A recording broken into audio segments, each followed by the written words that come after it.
बाबा भोलेनाथ हिमालय पहाड़ पर बोले कि तुम्हारे साथ लंका चलूँगा, लेकिन शर्त एक है, वो तुमको मानना पड़ेगा।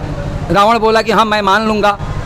तो बाबा भोलेनाथ बोले कि मैं जब यहाँ से चलूँगा तो डायरेक्ट लंका में ही चलूँगा। आत्मा त्वं गिरिजा मति सहचरा प्राणा शरीरम गृहम पूजा ते विषयोपभोग रचनाम निद्रा समाधिस्थिते। ओम त्र्यंबकं जजामहे सुगंधिं पुष्टिवर्धनम् उर्वारुकमिव बन्धनान् मृत्योर्मुक्षीयमामृतात्। पार्वती जी का जो तपस्या था पति के प्राप्ति के लिए, वो सावन मास के पूर्णवासी के सोमवार को पूरा हुआ था। देवघर में जो बाबा वहाँ पे उनका ज्योतिर्लिंग जो स्थापित हुआ है, और रावण की जो कहानी है थोड़ा सा दर्शकों को शॉर्ट में बताइए। ऐसा है कि रावण बहुत शिव जी को लंका ले जाने के लिए तपस्या किया था। तपस्या से प्रसन्न होकर के भगवान शिव हिमालय पर बोले कि तुम्हारे तपस्या से प्रसन्न हूँ, बोलो क्या वर मांगते हो। तो रावण बोला कि मेरे साथ लंका चलिए। जी। बाबा भोलेनाथ हिमालय पहाड़ पर बोले कि तुम्हारे साथ लंका चलूँगा, लेकिन शर्त एक है, वो तुमको मानना पड़ेगा। रावण बोला कि हाँ मैं मान लूँगा। तो बाबा भोलेनाथ बोले कि मैं जब यहाँ से चलूँगा तो डायरेक्ट लंका में ही चलूँगा। अगर रास्ते में कहीं तुम मुझे रख दोगे तो वहाँ से मैं कदापि नहीं जाऊँगा, मैं वहीं रह जाऊँगा। तो ये देवताओं का, देवियों का राजनीति था। वहाँ से हिमालय पहाड़ से बाबा भोलेनाथ चले और वहीं देवघर में उसको पेशाब लग गई रावण को। वो कहा कि भाई उस घनघोर जंगल में किसको हाथ में दे दूं कि मैं पेशाब करूं। तब तक वहाँ विष्णु भगवान आ गए और साधु के भेष में, और उन्हीं को रावण दे दिया कि इसको थोड़ा रखे रहिए, शंकर जी को मैं पेशाब करके आता हूँ।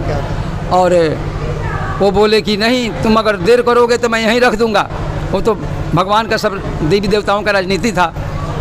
और इतना ना उसके नाभि में सब देवता मिल करके जल भर दिए रावण के नाभि में कि 7 दिन 7 रात वो लोग शंका करते रह गया। 7 नदियाँ बह चली और उधर ही विलम्ब कर दिया रावण। तब तक विष्णु भगवान जो साधु के भेष में थे, उसी जंगल में भगवान शिव को रख करके अदृश्य हो गए। उसके बाद उसका लवशंका का लड़ टूटा, वो आया और बहुत अनुनय विनय किया, लेकिन बाबा भोलेनाथ कही नहीं, तुम शर्त हार चुके हो, मैं लंका कदापि नहीं जाऊँगा। क्रोधित होकर के वो अंगूठे से दाब दिया शिव जी के लिंग को, तो वहाँ गड्ढा बन गया है। और आज भी, और बाबा भोलेनाथ लंका नहीं गए, और आज भी वो गड्ढा है। कालांतर में दूसरा लिंग वहाँ स्थापित हुआ है, क्योंकि वो बहुत पुराना हो चुका था अगल बगल का वहाँ का पोर्शन। तो वहाँ भी ऊपर से ही दूसरा लिंग स्थापित करके अब पूजा अर्चना हो रही है। वैसे बाबा का पूजा अर्चना करते समय कौन सा ऐसा मंत्र उच्चारण है जो किया जाना सही रहता है? ऐसे तो शिव जी की पूजा के लिए बहुत सा मंत्र है, उसमें कोई उचित, और ज़्यादा पढ़े लिखे नहीं हैं तो महामृत्युंजय का जाप करें। थोड़ा सा दर्शकों। ओम त्र्यंबकं जजामहे सुगंधिं पुष्टिवर्धनम् उर्वारुकमिव बन्धनान् मृत्योर्मुक्षीयमामृतात्। त्र्यंबकं जजामहे सुगंधिं पुष्टिवर्धनम् उर्वारुकमिव बन्धनान् मृत्योर्मुक्षीयमामृतात्। हर हर महादेव करके प्रणाम कर लीजिए। सबसे साधारण यही मंत्र है महामृत्युंजय का मंत्र, और ये हाई एंटीबायोटिक मंत्र है। अगर हमेशा जपते रहें तो रोग व्याधि कोई संकट सामने नहीं आएगा, भूत पिशाच कुछ भी संकट सामने नहीं आ सकता है। दर्शकों, मैं आप लोगों को बताना चाहूँगा कि अरेराज मंदिर के सहयोग पुजारी जी हमारे साथ है। आपका भी इंडियन टाइम्स न्यूज़ पे स्वागत। मेरा नाम अपूर्व मिश्रा, मैं अरेराज मंदिर का सहायक पुजारी हूँ। और देखिए, सावन का पावन महीना हमारे सनातन धर्म में इसलिए पावन माना जाता है क्योंकि माँ पार्वती जी का जो तपस्या था पति के प्राप्ति के लिए, वो सावन मास के पूर्णवासी के सोमवार को पूरा हुआ था, और उसी दिन उनका समस्या का समाप्ति हुआ था। और इसीलिए हम लोग बहुत पावन मानते हैं, बहुत पवित्र इस महीने को मानते हैं। इस बार का जो सावन का महीना होने वाला है, उसमें क्या स्पेशल है? इस बार सावन महीने में, देखिए, सावन के पावन महीने में बैरिकेडिंग पूरा बन गया है साइड से हर जगह। और हमारे यहाँ मंदिर परिसर में डॉक्टर भी उपलब्ध रहेंगे, हर सुविधा उपलब्ध है जो जिससे भक्तों को प्रॉब्लम ना हो किसी चीज़ की। मैं चाहूँगा कि आपके मुख से महादेव के लिए एक आरती भजन हो जाए। महादेव का ध्यान हम सुना रहे हैं आपको।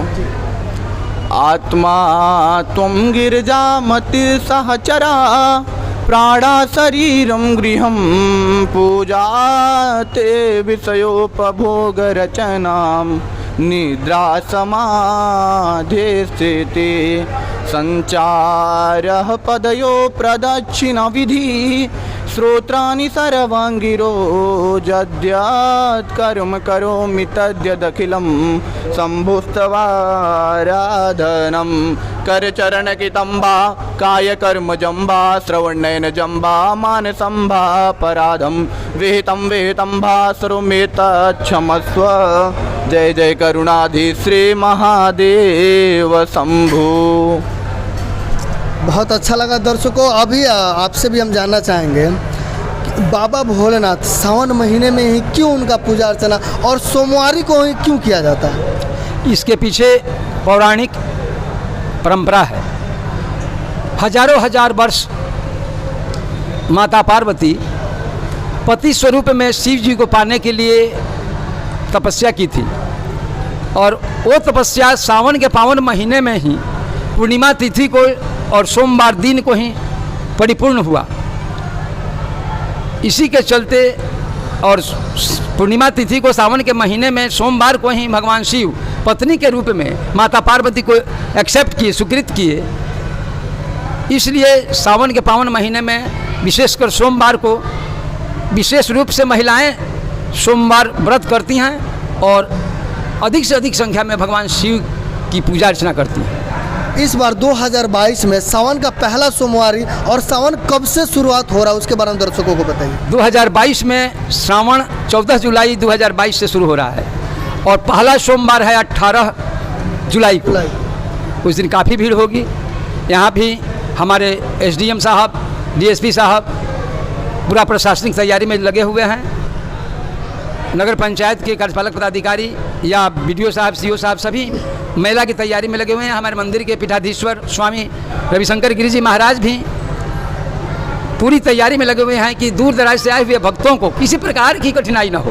पेयजल की व्यवस्था, बिजली की व्यवस्था, ठहरने की व्यवस्था, सस्ता भोजन की व्यवस्था, मंदिर के इर्द गिर्द शहर में अरे राज साफ सफाई की व्यवस्था, रोशनी की व्यवस्था अति सुंदर ढंग से हो, इसकी सजावट सुंदर ढंग से हो, इसमें सभी लोग लगे हुए हैं। हमारे मंदिर के पीठाधीश्वर महामंडलेश्वर स्वामी रविशंकर गिरी जी महाराज हैं, वो भी मंदिर की सुंदरता को बढ़ाने के लिए, भक्तों की सुविधा को बढ़ाने के लिए अथक प्रयास कर रहे हैं। और इस साल हर साल की अपेक्षा मंदिर की सजावट, आउटलुक मनमोहक होगा, आकर्षक होगा, ये मैं वचन देता हूँ।